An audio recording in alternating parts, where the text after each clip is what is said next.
Hello and welcome back to Girl Dharma. I am so grateful you're here and I'm so grateful to be sharing this space.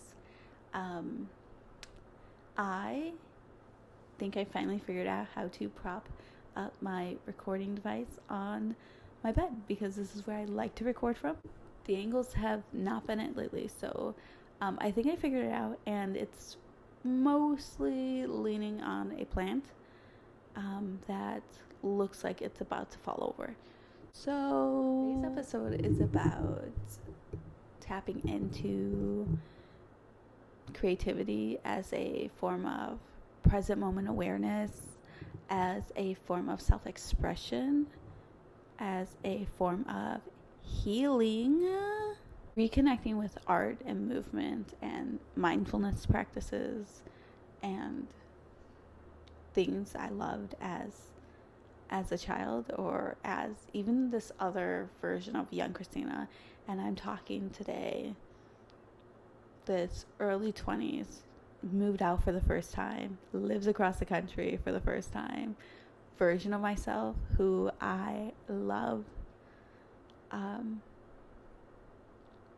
almost wonder if that was like the closest to my true self I've ever been.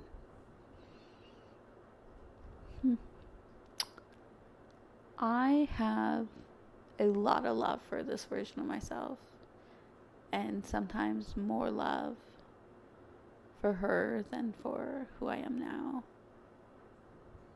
Creativity has been such a grounding force in my life lately, and so I'm excited to really peel back the layers and talk about how each form has helped me and how we can reshape the idea of our being perfect or being something you're either good at or you're not, to something that just flows. Something that just flows through us. Creativity is just a part of this healing process, right? So yeah, let's dive in. Thank you for being here.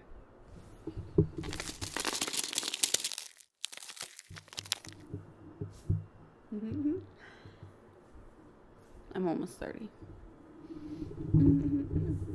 Creativity is such a beautiful form of self-care. Even it gives us a way of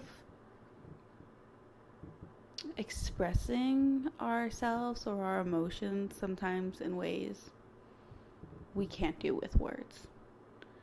It has this way of, when life is heavy or overwhelming, just bringing us back to our center. At least for me, even gives us a very gentle way of guiding us back to ourselves.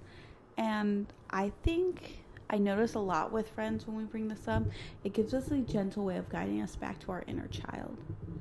You had to know we were tying her in. It is Girl Dharma. Using creativity be a healing tool for everyone, right? And everyone's healing from something, right? And if you don't think you're healing from something, dig deeper. It's so nice to not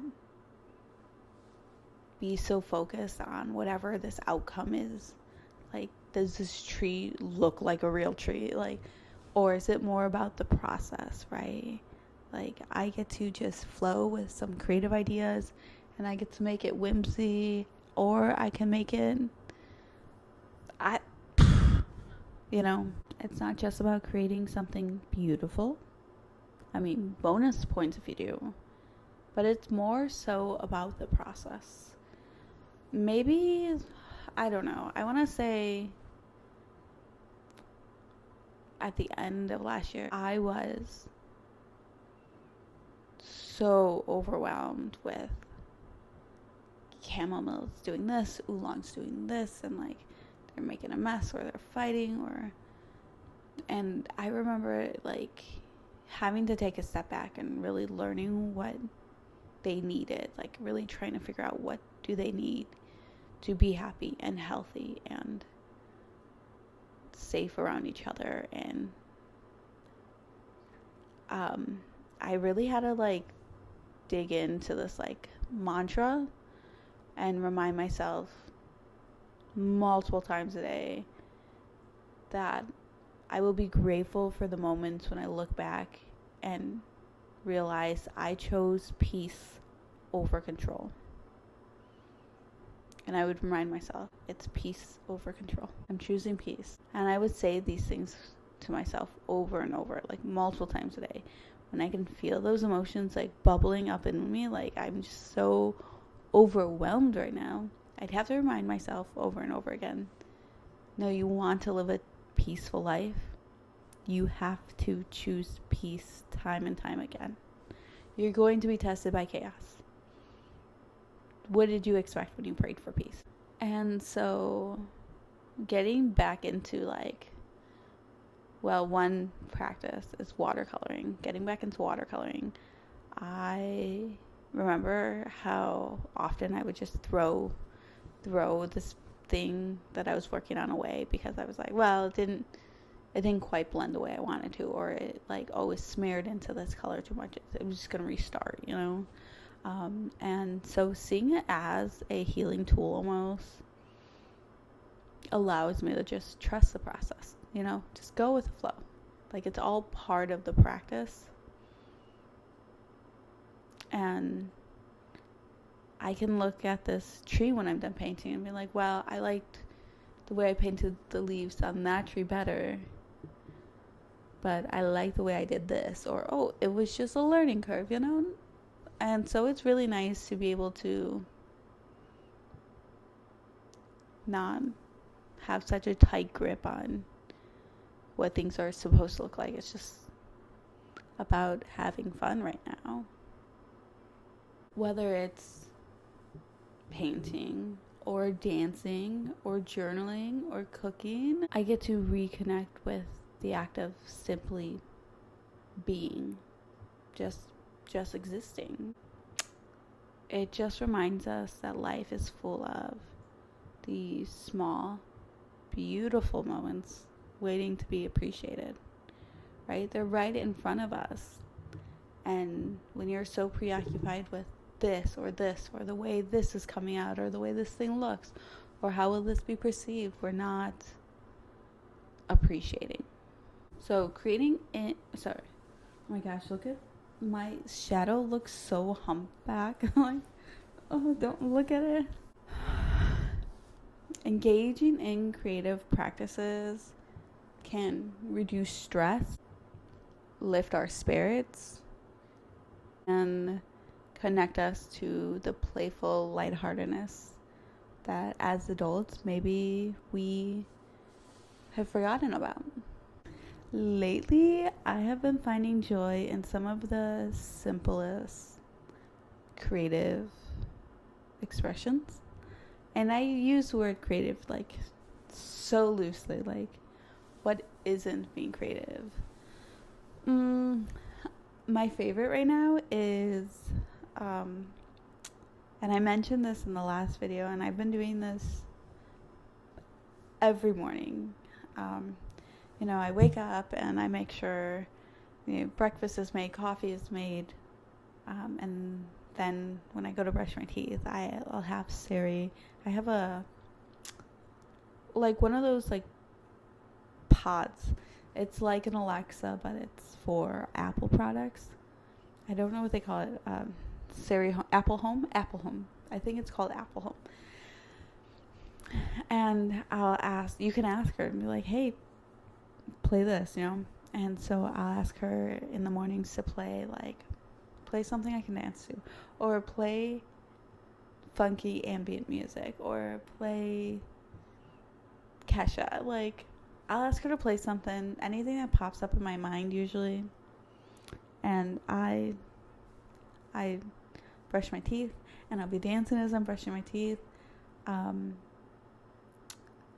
And it's one of those things that's dance like no one is watching, the things you do when you're alone, And here I am telling you about them because it's such a small joy in life, right? It's so fun. What a way to spend a morning. I'm more awake. I'm ready for my day after this.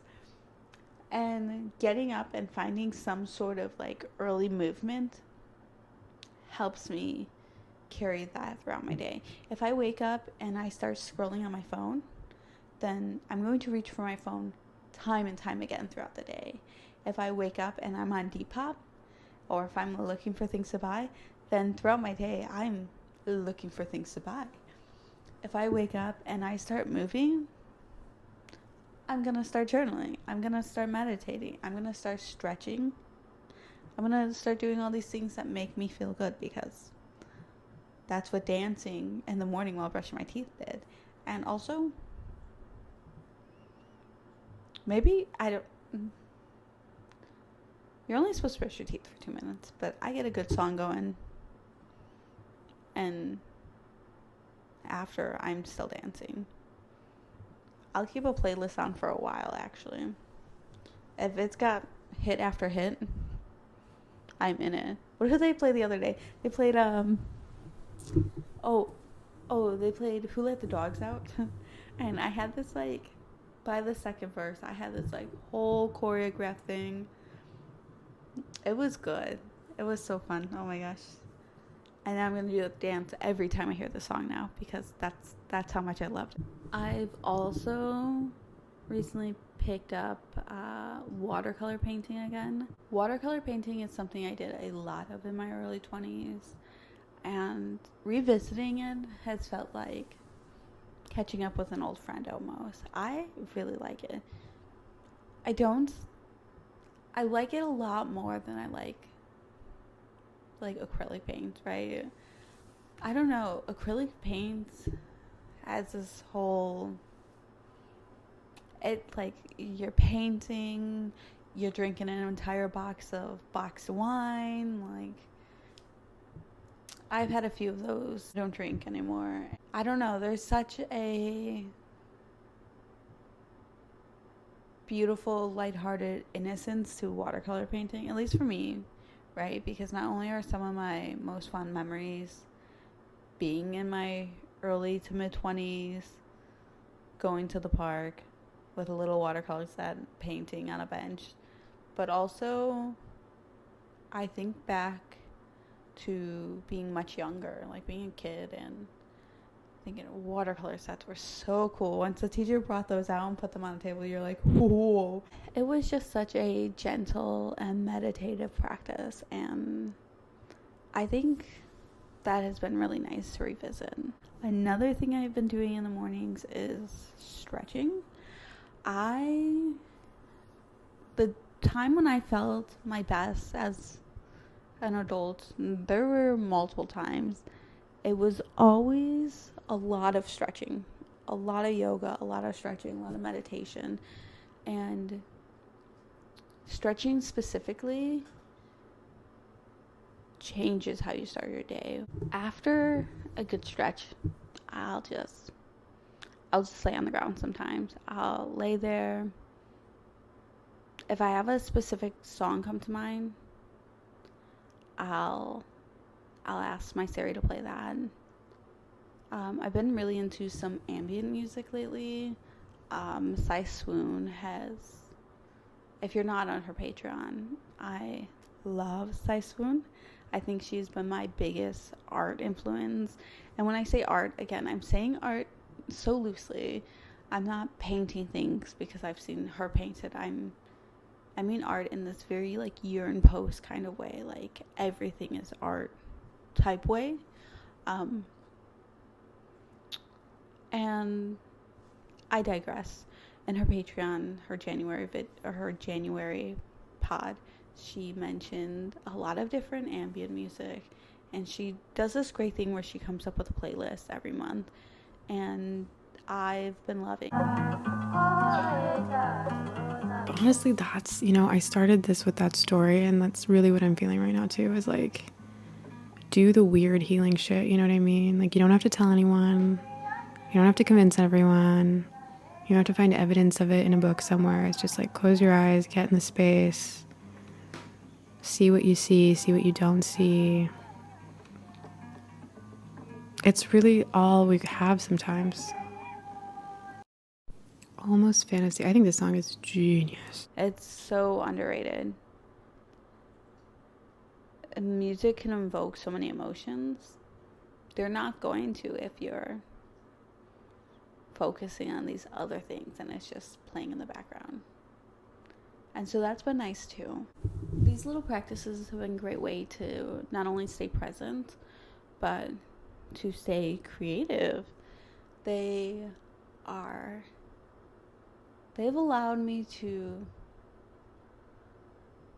live all day, from the moment I wake up to the moment I go to sleep, in a way that's move like no one's watching, and sometimes no one is, and sometimes everyone is.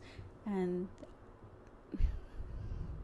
I saw a thing one time that was like, you think it's cringe, I think it's fun, that's why I'm happier than you. And kind of the vibe. I want to share some simple ways that you can start integrating some more creativity into your daily lives. And they don't have to be these big grand things. Like, I'm not going to suggest that you go paint a mural on your bedroom wall. I mean, you could, right? Very, very 51st Dates of you. But even these like very small practices can be so transformative, right? It's not going to take you forever to brush your teeth and dance a little bit while you're brushing your teeth. But that small little domino, boop, boop, boop, boop, boop, boop, it's going to change your day, right? And hopefully change your day for the better. At least for me, that's exactly how it feels. I feel like I'm being judged by this show. First, try dancing, right? Put on a song. And I recommend starting with a song from like such a carefree era of your life. And don't worry about what it looks like. I'm not asking you to record yourself. Just let your body move. And sometimes if you can try to put movement to the words in the song, that's what I like. That was me with Who Let the Dogs Out. Don't Let the Dogs. That was me with Who Let the Dogs Out, and it felt so good. And I was dancing, and the cats were like, what the? But I felt good. Put on a song. Like, I challenge you to find a song that reminds you of being young and carefree, and get your move going, Yeah. If you enjoy writing, grab a journal. A journal is great. You can doodle in it. I even use, I have this, watercolor pen. I even did that on the inside of the cover. And just let your thoughts flow. Like a stream of consciousness. When I first started reading The Artist's Way, which I never finished because, hello, it's me. When I first started reading The Artist's Way, I remember one of the first practices in that book that I still to this day keep in mind is morning pages. You wake up in the morning and the first thing you do is you open your journal and you write 2 entire pages without stopping to edit it, without thinking about how you should word it. You just keep writing. If you have nothing to write, you write, I have nothing to write. I have nothing to write. I have nothing to write, over and over again, until you're like, actually, this is what I could write about. And you do that, you fill up 2 entire pages, and it really helps you realize what's still on your mind. It helps you work through things even. It really helps you to become very clear-headed.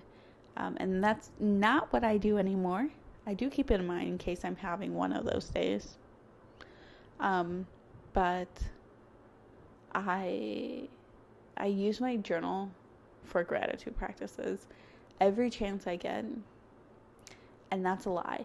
I use my journal for gratitude practices once a day, sometimes even twice a day. And it'll be like, this happened, and wow, that was so great. I love that. That was beautiful. Wow, I appreciate this so much. I'm going to remember that and put it in my journal later. If it's comfortable for you, think back to when you were a kid. What is something that made you feel good, right? Maybe it was going to the park to sit on the swing. Go do that. Maybe it was watercoloring. Go do that. Really, really try to honor that version of yourself who practice being creative and practice being silly in so many different ways, because I think, and it all ties in all the time. I know, but I think the key to healing the parts of us that need healing and really understanding why we are so reactive, or understanding why we shut down during these moments, it really all ties back into who we were when we were children and what they needed most. And I think finding ways to tap into who you were as a child, your inner child even, I think that's the most powerful thing you can do as an adult. Rediscovering creativity has brought so much joy and so much balance back into my life. Is every day perfect? No, but there's something good in every day. Every day is not a good day. There's something good in every day. And I get to really appreciate it. I can really sit with these things now, and I can feel good about them. And something so small like going to a coffee shop, or something so small like dancing to the song earlier and having that song something that lingers in my head all day, like those are good moments for me, and I really appreciate it. I almost wonder if I would have even had the want to reconnect with this version of myself had I not given up social media. And it's so obnoxious because I've seen so many YouTube videos where it's like, oh, I stopped doing this and here's why. Next video, I stopped doing this and here's what I learned. Oh, next video, I stopped doing this and this, and I'm like, do you talk about anything else? The answer is no. Personally, giving up social media was hard, and it hasn't even been super long. It's been 2 weeks. But I've gone from feeling excited to feeling miserable and withdrawn and lonely, and almost I like don't want to use the word depressed, because like depression is such a, but to feeling like I could start appreciating small joys more. And if I was taking a picture of something, it's because I was like, oh my God, it's so beautiful. I'm going to send this to someone I love. And even my friends who I do Waffle Wednesdays with. And I love them. And it's been such a great tool to keep in touch with people. But yeah, I almost wonder if maybe it's being so bored that I have to try to find things to be interested in, and it's allowed me to reconnect with my inner child. And if that's the case, maybe this was the best decision I've made in a very long time. Thank you for joining me today and allowing me to talk about all these creative expressions that have brought me so much joy and happiness in such a short amount of time. And I'm really hoping that even these videos will be a good tool for me to look back on and be like, wow, you were doing so much when you weren't doing this, Yeah, if you feel inspired to share, I'd love to hear about the creative practices that bring you healing and joy. And I don't know, I'd love to check them out too. And I'm just so grateful for this space, and I'm so grateful for the opportunities to be creative, and I'm grateful to be here. So thank you for being here. Thanks for tuning in.